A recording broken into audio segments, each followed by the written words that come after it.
Students, आज हम start कर रहे हैं पार्ट 2 व्यावसायिक हिंदी। लास्ट वीडियो में हमने पार्ट 1 कंप्लीट किया था, कार्यालयी हिंदी। तो देखिए क्या कहता है व्यावसायिक हिंदी। प्रस्तावना। व्यावसायिक हिंदी किसी व्यावसायिक प्रतिष्ठानों में प्रयोग की जाने वाली हिंदी से है जिसके अंतर्गत वाणिज्य, पर्यटन, संस्कृति, जनसंचार आदि क्षेत्र सम्मिलित हैं।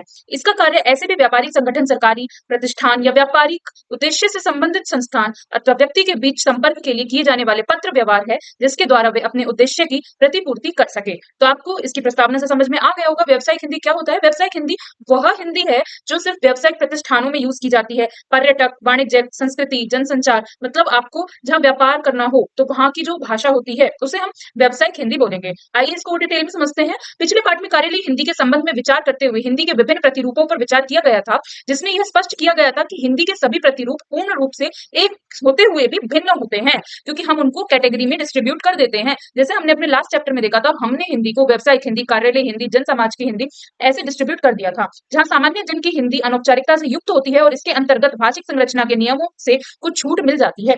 इसमें हमें कोई रूल रेगुलेशन लगाने की जरूरत नहीं है, हम जैसे चाहे वैसे कम्युनिकेट कर सकते हैं, इसीलिए इसको सामान्य जन की हिंदी बोला जाता है। यह व्याकरण के नियमों से युक्त होकर भी उससे मुक्त रहती है, क्योंकि इसमें इस हिंदी का प्रयोग करने वाला समाज हिंदी के ग्राम्य, देशज तथा विदेशी शब्दों का प्रयोग भी सहज रूप से कर सकता है। वही कार्यालय हिंदी किसी भी कार्यालय के दैनिक कामकाज के प्रयोग में ली जाने वाली हिंदी है, जो कि हम अपने लास्ट चैप्टर में पढ़कर आए हैं। लेकिन व्यावसायिक कार्यालयों की हिंदी इससे भिन्न प्रकार की होती है। व्यावसायिक हिंदी से अभिप्राय औद्योगिक या व्यावसायिक प्रतिष्ठानों में प्रयोग ली जाने वाली हिंदी है, जिसके अंतर्गत वाणिज्य, जो कि अभी हमने ऊपर पढ़ा, वाणिज्य, पर्यटन, संस्कृति, जनसंचार आदि क्षेत्र सम्मिलित हैं। आई होप अभी तक का क्लियर होगा। आगे देखिए, व्यावसायिक हिंदी का अभिप्राय। कार्यालय हिंदी की अपेक्षाकृत व्यावसायिक हिंदी का क्षेत्र अत्यंत व्यापक है, बहुत बड़ा है व्यावसायिक क्षेत्र, व्यावसायिक हिंदी का क्षेत्र। इसका अभिप्राय रोजगार तथा जीवन के अभिप्रेत लक्ष्यों से संबंध क्षेत्रों तथा राजनीतिक, कृषि, व्यापार, उद्योग, विधि, ज्योतिष, दर्शन, चिकित्सा, पत्रकारिता आदि क्षेत्रों के लिए चिंतन, मनन एवं अभिव्यक्ति की हिंदी से है। सरकारी कार्यालयों के अतिरिक्त ऐसे अन्य संस्थानों के कार्यालयों में जिसका संबंध व्यावसायिक कार्यकलापों से होता है, व्यावसायिक हिंदी का उपयोग किया जाता है। आई होप इतना समझ में आ गया होगा। तो क्या होता है व्यावसायिक हिंदी? व्यावसायिक हिंदी वह हिंदी होती है जो रोजगार में या किसी व्यापार में, उद्योग, विधि, ज्योतिष, दर्शन, चिकित्सा मतलब हमारे व्यापार करने में जो भी यूज होता है, व्यापार यानी कि बिजनेस, उस हिंदी को हम क्या बोलेंगे? व्यावसायिक हिंदी। आगे देखिए, अनेक स्थलों पर इसे प्रयोग जनमूलक हिंदी या व्यवहारिक हिंदी के नाम से भी जाना जाता है। तो इसको मैंने आपके लिए अंडरलाइन कर दिया है, हाईलाइट कर दिया, जो चीज इंपॉर्टेंट है। ऐसे यहाँ पे सामान्य जन की हिंदी, कार्यालय हिंदी और व्यावसायिक हिंदी को डिस्ट्रीब्यूट करने के लिए मैंने आपको अलग अलग हाईलाइट करके दे दिया ताकि डिफ्रेंशिएट कर सकें आप आसानी से। ठीक है, उसके बाद आपसे कह रहा है, लेकिन सुविधा तथा भ्रम की स्थिति से बचने के लिए इसे व्यवहारिक हिंदी, सॉरी व्यावसायिक हिंदी ही कहा जाता है और यही उचित होगा। उसके बाद वर्तमान समय वैश्वीकरण का युग है। वैश्वीकरण यानी कि ग्लोबलाइजेशन। इस युग में बाजार केंद्रित नीतियों के कारण संपूर्ण विश्व में मुक्त व्यापार की अवधारणा का चलन बढ़ गया है। मुक्त व्यापार यानी कि फ्री ट्रेड, जिसमें ना तो कोई टैक्स लगे, ना कोई बैन हो, टैरिफ ना हो और गवर्नमेंट का जो इंटरफेरेंस है वो भी कम हो। प्रत्येक व्यावसायिक प्रतिष्ठान अपने व्यवसाय को बढ़ाने के लिए ही देश में ही नहीं बल्कि विदेशों में अपने उद्योगों को विस्तार दे रहे हैं। इन व्यावसायिक प्रतिष्ठानों को अपने संगठनों से संबंध अन्य औद्योगिक संस्थानों के साथ संपर्क करने के लिए पत्र व्यवहार की आवश्यकता पड़ रही है। पत्र व्यवहार को इंग्लिश में बोलते हैं कॉरेस्पॉन्डेंस, और इसका अर्थ होता है लिखित में बातचीत करना। ठीक है, जो दो संस्थान जो आपस में लिखित में बातचीत करते हैं उसको पत्र व्यवहार बोलेंगे। भारत की अधिकांश जनता की संपर्क भाषा हिंदी होने के कारण तथा राजभाषा से मुक्त समाज के साथ संपर्क और बाजार के लिए उपयोगी भाषा होने के कारण इसका प्रयोग व्यापारिक संगठनों द्वारा भी किया जा रहा है। अपने व्यापार को सुचारू रूप से चलाने के लिए हिंदी भाषा का अधिक से अधिक प्रयोग इन संगठनों की आवश्यकता है। लेकिन भारत के प्राचीन इतिहास की ओर दृष्टि डालें तो यहाँ व्यापार एक लंबा इतिहास रहा है।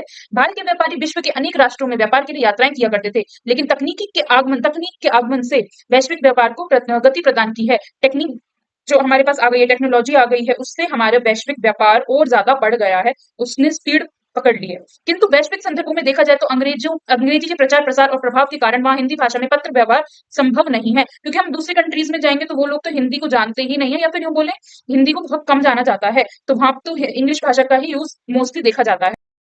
इसलिए विदेशों को छोड़कर व्यावसायिक संगठनों का भारत के विभिन्न व्यापारिक संगठनों से पत्र व्यवहार हिंदी में होना सहज ही नहीं बल्कि आवश्यक है। इन व्यापारिक संगठनों द्वारा अन्य व्यापारिक संगठनों के अतिरिक्त बैंकों से किया जाने वाला संपर्क भी व्यावसायिक हिंदी के द्वारा ही किया जाता है। तो सिंपली अगर कोई व्यवसाय होगा, अगर उसको किसी के साथ कम्युनिकेट करना होगा तो व्यावसायिक हिंदी में ही करेगा, ताकि उनकी कम्युनिकेशन आसान हो, इजीली वो कम्युनिकेट कर पाए, अपने विचार रख पाए। व्यावसायिक हिंदी की सबसे प्रमुख विशेषता उसकी सहजता होने के कारण इसमें किया जाने वाला पत्र व्यवहार आसानी से संप्रेषित हो जाता है, यानी कि पहुंच जाता है, तो ये इसकी विशेषता है। इतना ही नहीं, वर्तमान समय में पत्रकारिता जैसे क्षेत्र में व्यापार की मांग अधिक होने के कारण इस क्षेत्र में व्यावसायिक हिंदी का आगमन हो चुका है। पत्रकारिता में भी व्यावसायिक हिंदी का आगमन हो चुका है। यह अलग बात है कि पत्रकारिता की अपनी परिभाषिक शब्दावली है, वो तो हर किसी की होती है अपनी शब्दावली, मतलब उनके अलग अलग वर्ड्स हैं, उनकी अपनी अलग-अलग वोकैब्युलरी तो होती है, ठीक है? लेकिन ऐसा केवल इसी क्षेत्र तक ही सीमित नहीं है, व्यापार जगत के साथ जिन-जिन संगठनों का संपर्क होता है, उनके अपने क्षेत्र की शब्दावली परिभाषिक शब्दावली के अंतर्गत ही आती है। लेकिन उन व्यापार संगठनों के बीच इस शब्दावली का ज्ञान और इसके संप्रेषण प्रक्रिया की सरलता के चलते व्यावसायिक हिंदी सहजता से उपयोग में लाई जा रही है। वर्तमान के दौर में तकनीकी के आगमन के बाद जनसंचार के विभिन्न माध्यमों में हिंदी का वर्चस्व तेजी से बढ़ने लगा है। टेक्नोलॉजी बहुत ज़्यादा देखी जा रही है अभी के टाइम में, तो जनसंचार में मतलब जन-जन तक संचार करने में विभिन्न माध्यमों में हिंदी का वर्चस्व तेजी से बढ़ रहा है। लेकिन जनसंचार के इन माध्यमों की हिंदी सामान्य बोलचाल के निकट होती है।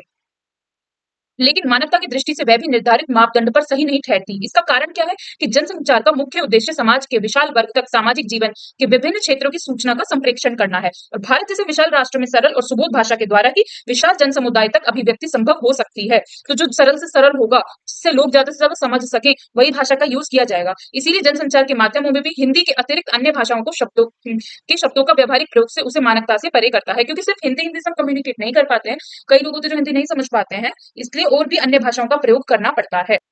आगे बढ़ते हैं। इन रूपों के अतिरिक्त व्यापार, वाणिज्य, विधि, खेल आदि अनेक क्षेत्रों में हिंदी का रूप परिभाषित होने के साथ-साथ स्वतंत्र भी है। इन क्षेत्रों में अपनी विशिष्ट भाषा के कारण इसका प्रयोग सीमित रूप से ही किया जाता है। वो तो है ही, सबका अपना एक अलग वोकैब्युलरी होती है, तो फिर वो अपना ही यूज़ करेंगे ना। इन क्षेत्रों से संबंधित लोगों में ही इस भाषा के अर्थ को समझने की क्षमता होती है। कोई भी अपनी ही फील्ड की बातें समझ पाएगा, अपनी ही फील्ड की लैंग्वेज समझ पाएगा। लेकिन इन क्षेत्रों में हिंदी का मानकीकृत रूप ही स्वीकार्य होता है। हिंदी हर जगह यूज़ होती है, लेकिन उनका सिर्फ स्टैंडर्डाइज्ड मानकीकृत रूप ही स्वीकार्य होता है। हिंदी के इन विभिन्न रूपों और अनेक अन्य रूपों में भाषा का जो स्वरूप होता है, वह कार्यालय हिंदी में प्रयुक्त नहीं होता। कार्यालयी हिंदी इससे भिन्न पूर्णतः मानक एवं परिभाषिक शब्दों को ग्रहण करके चलती है। इसलिए यहाँ व्यावसायिक उद्देश्य को केंद्र में रखते हुए व्यावसायिक हिंदी का प्रयोग इन कार्यालयों के दैनिक कामकाज के व्यवहार में लाया जाता है।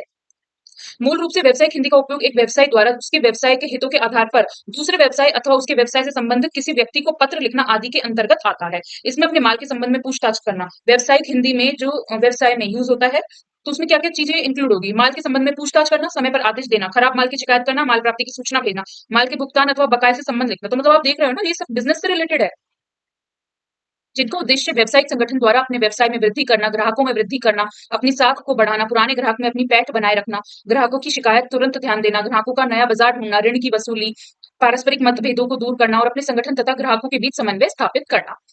अब आ जाइए इसके निष्कर्ष पर। निष्कर्ष यानी कि कंक्लूजन। कंक्लूजन कहता है, निष्कर्ष रूप में कहा जा सकता है कि किसी भी व्यावसायिक संगठन या उद्यम उद्यम यानी कि इंडस्ट्री द्वारा अपने व्यवसाय को सुचारू रूप से चलाने के लिए व्यवसाय के कार्य से संबंधित लोगों को संगठनों, सरकारी प्रतिष्ठानों आदि के साथ किए जाने वाले ऐसे पत्र व्यवहार, करस्पॉन्डेंस जो हिंदी में किया जाता है, वह व्यावसायिक हिंदी का पत्र व्यवहार कहलाता है। तो this is how we have completed our व्यावसायिक हिंदी वाला चैप्टर।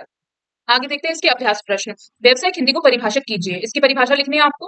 कार्यालय हिंदी और व्यावसायिक हिंदी में अंतर को स्पष्ट कीजिए। भारतीय संविधान में राजभाषा संबंधी प्रावधान किन अनुच्छेद से उल्लेखित है? सविस्तार लिखिए। कार्यालय हिंदी के क्षेत्राधिकार के संबंध में राजभाषा अधिनियम 1976 में वर्णित राजभाषा संबंधी संवैधानिक प्रावधानों को स्पष्ट कीजिए। इनके आपको आंसर्स कार्यालय हिंदी वाले चैप्टर में भी मिल जाएंगे और कुछ आंसर्स व्यावसायिक हिंदी के चैप्टर में भी मिल जाएंगे। तो अगर आपको वीडियो पसंद आई हो तो सब्सक्राइब कीजिए चैनल, एंड मिलते हैं नेक्स्ट वीडियो में।